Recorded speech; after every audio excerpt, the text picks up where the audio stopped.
Hello दोस्तों, Excel की इस वीडियो में आज मैं आपको कंपेटिबिलिटी फॉर्मूले के कुछ फॉर्मूले जिसमें ceiling formula, floor formula, mode formula और रैंक फार्मूले का यूज करना सिखाऊंगा। तो इसके लिए इस वीडियो को आप एंड तक जरूर देखें। दोस्तों आप देखोगे मैंने यहाँ पर कुछ वैल्यूज लिए हैं और उनके सिग्निफिकेंस लिए हुए हैं। अब मैं इन वैल्यूज और सिग्निफिकेंस के अकॉर्डिंग सीलिंग फार्मूला और फ्लोर फार्मूला का यूज करना सिखाऊंगा। उसके साथ साथ मैंने यहाँ पर कुछ वैल्यूज लिए हुए हैं जिसमें कुछ रिपीटेड वैल्यू है। अब मैं यहाँ पर मोड फार्मूले की हेल्प से मोस्ट रिपीटेड वैल्यू निकाल के दिखाऊंगा और ऐसे सेम यहाँ पर मैंने कुछ वैल्यूज ली हुई है। अब उन वैल्यूज के अकॉर्डिंग मुझे यहाँ पर उनकी रैंक निकालनी है, यानी जिसके सबसे ज्यादा मार्क्स है उनको 1 रैंक देना है या फिर 10 रैंक देना है, तो उसके अकॉर्डिंग हम निकालेंगे।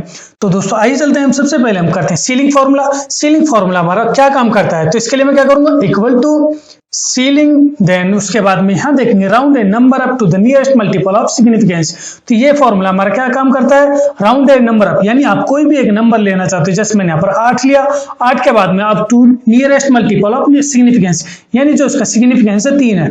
अब इसके में 8 से ऊपर ऐसी कौन सी वैल्यू है जो 3 से मल्टीप्लाई हो जाए, यानी उसका मल्टीप्लिकेशन हो जाए, जिससे हमारा मल्टीप्लिकेशन यानी सिग्निफिकेंस वो कंप्लीट हो जाए। तो हम निकालते हैं। तो इसके लिए क्या करेंगे, मैं सीलिंग लिखा मैंने, उसके बाद में टैब बटन प्रेस किया, उसके बाद में यहाँ पर नंबर में मैंने यहाँ पर वैल्यू को सिलेक्ट किया, देन कॉमा, उसके बाद में सिग्निफिकेंस में मैंने यहाँ पर 3 को सिलेक्ट कर लिया, यानी F7 लिख लिया। यहाँ पर मैं मैनुअल लिख सकता हूँ, मैंने यहाँ पर 3 को सिलेक्ट कर लिया, यानी उस सेल को सिलेक्ट कर लिया, देन उसके बाद ब्रैकेट क्लोजर एंटर, और फॉर्मूले को नीचे मैंने यहाँ पर ड्रैग कर दिया।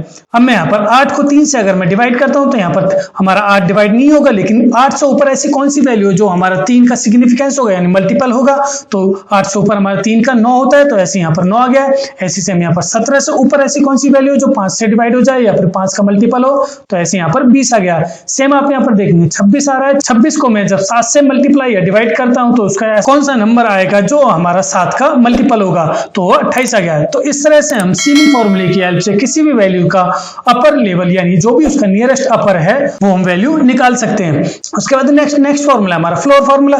जैसे हमारा सीलिंग फॉर्मूला हमारा ऊपर की यानी अपर वैल्यू हमें प्रोवाइड करता है, ऐसे ही उसके बाद नेक्स्ट होता है हमारा फ्लोर फॉर्मूला। अब फ्लोर फॉर्मूला कैसे काम करता है दोस्तों, आपने देखोगे यहाँ पर सीलिंग फॉर्मूला हमारा अपर वैल्यू को हमें निकाल के देता है। तो यहाँ पर हमारा जो फ्लोर फॉर्मूला वो यानी फ्लोर मतलब बेस, तो बेस मतलब नीचे, तो ये फ्लोर फॉर्मूला हमारे नियरेस्ट जो भी नीचे की वैल्यू यानी डाउन वैल्यू जो भी होगी वो हमें निकाल के देगा। तो इसके लिए मैं क्या करूंगा, इक्वल टू फ्लोर, जब मैंने यहाँ पर फ्लोर लिखा तो वहां पर round a number down, ceiling में राउंड ए नंबर अप आ रहा था और फ्लोर में राउंड ए नंबर डाउन आ रहा है। तो इसके लिए मैंने यहाँ पर फ्लोर लिखा, देन उसके बाद नंबर में 8 को सिलेक्ट किया, देन कॉमा, उसके बाद सिग्निफिकेंस में 3 को सिलेक्ट किया, देन ब्रैकेट क्लोजर एंटर, और फॉर्मूले को नीचे मैंने यहाँ पर ड्रैग कर दिया।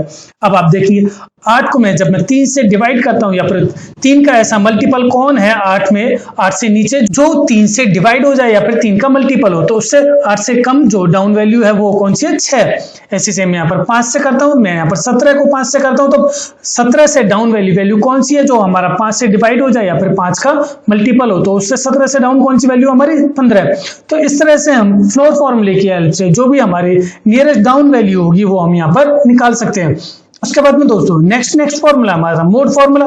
अभी दोस्तों मोड फॉर्मूला हमारा काम क्या करता है, मोड फॉर्मूला हमारा मोस्ट रिपीटेड वैल्यू को हमें प्रोवाइड करके देता है, यानी जो भी सबसे पहले हमारी मोस्ट रिपीटेड वैल्यू होगी वो हमें प्रोवाइड करके दे देगा। तो इसके लिए मैं क्या करूंगा, इक्वल टू मोड, देन उसके बाद में ब्रैकेट स्टार्ट करने के बाद में या तो 1 बाय 1 इन सभी वैल्यूज को सिलेक्ट कर सकते हो या फिर एक साथ सभी वैल्यूज को ड्रैग करके सिलेक्ट कर सकते हो। तो मैंने यहाँ पर क्या किया, मैंने एक साथ ड्रैग करके सभी वैल्यूज को सिलेक्ट कर लिया, देन उसके बाद ब्रैकेट क्लोजर एंटर।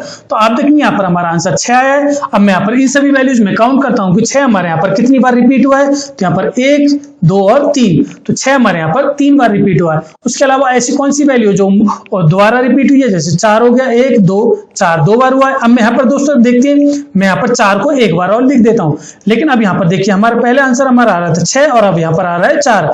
अब 4 भी हमारा 3 बार है और 6 भी हमारा 3 बार है। अब दोस्तों ऐसा क्यों हुआ है कि अब हमारे यहाँ पर 4 शो हो रहा है, तो मोड फॉर्मूला हमारा क्या काम करता है, जो भी सबसे पहले यानी जो भी अपर की तरफ मोस्ट रिपीटेड वैल्यू होगी, यानी एक ज्यादा टाइम्स के लिए होगी, यानी जैसे हमारी 6 भी 3 बार है और 4 भी 3 बार है, लेकिन यहाँ पर जो 4 है हमारा वो ऊपर है, 6 नीचे है।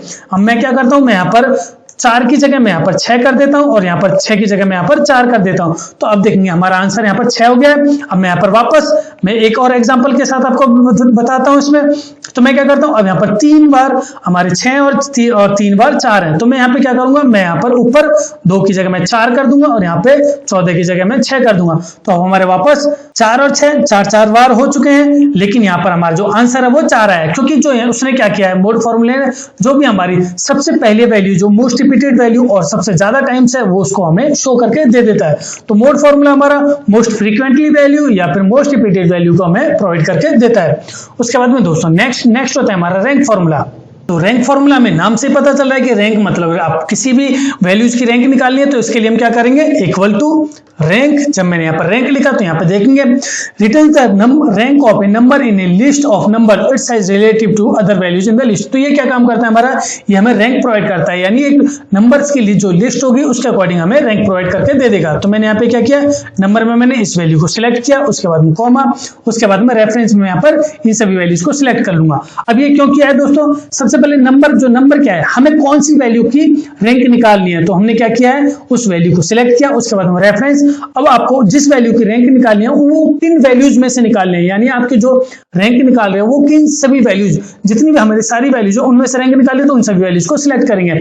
उसके बाद में देन अब यहाँ पर दोस्तों अगर देखिए मैंने यहाँ पर मैं इसको ब्रैकेट क्लोज करके एंटर कर देता हूं और यहाँ पर नीचे मैं फॉर्मूले को ड्रैग कर दूंगा। तो आप देखेंगे यहाँ पर 4 8 2 3 5 2 2 रिपीट हो रहा है, 1 1 1। ये दोस्तों अब ये क्यों हो रहा है, पहले मैं यहाँ पे क्या करता हूं, मैं यहाँ पे जाकर होम टैब में इसको सेंटर में कर देता हूं। अब दोस्तों यहाँ पर देखेंगे, यहाँ पर जो हमारी रैंक है वो कुछ बार बार रिपीट हो रही है। वो दोस्तों क्यों हो रही है, क्योंकि यहाँ पर जब मैंने फॉर्मूले को नीचे ड्रैग किया तो हमारी जो लोकेशन है, जो रेफरेंस है वो M8 M17 हो गया है।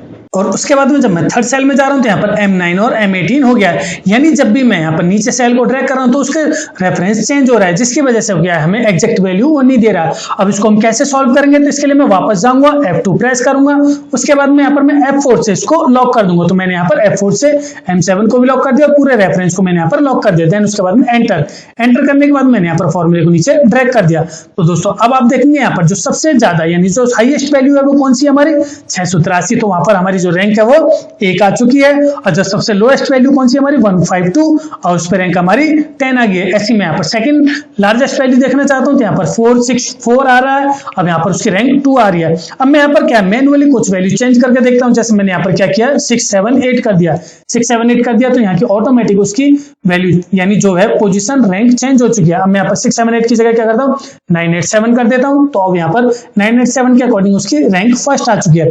तो इस तरह से हम रैंक फॉर्मूले से जो भी हमारी हाईएस्ट वैल्यूज है उनको हम रैंक दे सकते हैं, यानी हाईएस्ट वैल्यूज के अकॉर्डिंग हम रैंक दे सकते हैं। दोस्तों अब आप चाहते हो कि जैसे यहाँ पर हमारी जो हाईएस्ट वैल्यू है उसको हमारी रैंक 1 आई है और जो लोएस्ट वैल्यू उसको रैंक 10 आई है, लेकिन मैं चाहता हूं कि मुझे जो हमारी रैंक है ये हमारी शॉर्ट असेंडिंग और डिसेंडिंग ऑर्डर में आ जाए। तो इसको हम कैसे करेंगे, आइए चलो मैं इस रैंक वाला फॉर्मूला जो भी हमने यहाँ पर यूज किया था उसको मैं करके दिखाता हूँ। तो इसके लिए मैं इक्वल टू लिखूंगा, देन उसके बाद में रैंक करने के बाद में यहाँ पर मैं ब्रैकेट स्टार्ट नंबर में यहाँ पर वापस अब मैं इन सभी वैल्यूज को सिलेक्ट कर लूंगा, क्योंकि जिससे आपको थोड़ा सा क्लियर हो जाएगा। तो मैं रैंक वाले वैल्यूज को ना चूज करके मैं यहाँ पर इन सभी वैल्यूज को चूज कर रहा हूं। तो मैंने उसके बाद में कॉमा लिखा, रेफरेंस में इन सभी सेल्स को मैं वापस सिलेक्ट करता हूं और उसको F4 से लॉक कर दूंगा। देन उसके बाद में कॉमा, अब ऑर्डर असेंडिंग और डिसेंडिंग। अब दोस्तों आप ऑर्डर कैसे देना चाहते हो, यानी जो भी हाईएस्ट वैल्यू है हाईएस्ट वैल्यू को 1 देना चाहते हो या फिर 10 देना चाहते हो तो उसके अकॉर्डिंग आप कर सकते हो। जैसे मैं चाहता हूं कि जो हाईएस्ट वैल्यू उसको 1 आ जाए, तो उसके लिए हम डिसेंडिंग ऑर्डर जो हमने ऑलरेडी यूज किया था वही यूज करेंगे। अब मैं चाहता हूं कि जो हमारी हाईएस्ट वैल्यू है उसको रैंक 10 का है 10 है और जो हमारी लोएस्ट वैल्यू उसको 1 है। तो मैं इसके लिए क्या करूंगा, असेंडिंग कर दूंगा। तो असेंडिंग मैंने यहाँ पर या तो मैं 0 1 कर सकता हूँ या फिर मैं डिसेंडिंग और असेंडिंग को सिलेक्ट कर सकता हूँ। तो मैंने यहाँ पर क्या किया, मैंने असेंडिंग को सिलेक्ट कर लिया, देन उसके बाद ब्रैकेट क्लोज और एंटर। तो यहाँ पर उसके बाद में फॉर्मूले के नीचे मैंने ड्रैग कर दिया। तो दोस्तों आप देखोगे यहाँ पर जो हमारी 303 है वो 5th रैंक पे आ रहा था, लेकिन जब मैंने यहाँ पर उसको चेंज किया यानी असेंडिंग ऑर्डर में किया तो उसको रैंक 6 आई है। यहाँ पर देखेंगे 152 यहाँ पर रैंक 10 आ रही थी, यानी जब मैं पहले रैंक निकाला था तो उसकी पोजीशन क्या है 10 आ रही थी, लेकिन मैंने क्या किया उसको असेंडिंग ऑर्डर में कर दिया, यानी जो भी लोएस्ट वैल्यू है उसको रैंक फर्स्ट आनी चाहिए, जो हाईएस्ट वैल्यू उसको 10 आनी चाहिए। तो अब यहाँ पे क्या किया है, उसने लोएस्ट वैल्यू को यहाँ पर रैंक 1 दिया है और हाईएस्ट वैल्यू को यहाँ पर रैंक 10 दिया है। तो इस तरह से हम रैंक फॉर्मूले की हेल्प से अपने सभी वैल्यूज में से किसी भी वैल्यू की रैंक निकाल सकते हैं, वो भी असेंडिंग वाइज और डिसेंडिंग वाइज। दोस्तों इसके साथ ही हमारे कंपैटिबिलिटी फॉर्मूलेज के 4 फॉर्मूले कंप्लीट होते हैं। अगर आपको वीडियो अच्छी लगी तो प्लीज इस वीडियो को लाइक करें, शेयर करें, इस चैनल को सब्सक्राइब करना ना भूलें। धन्यवाद।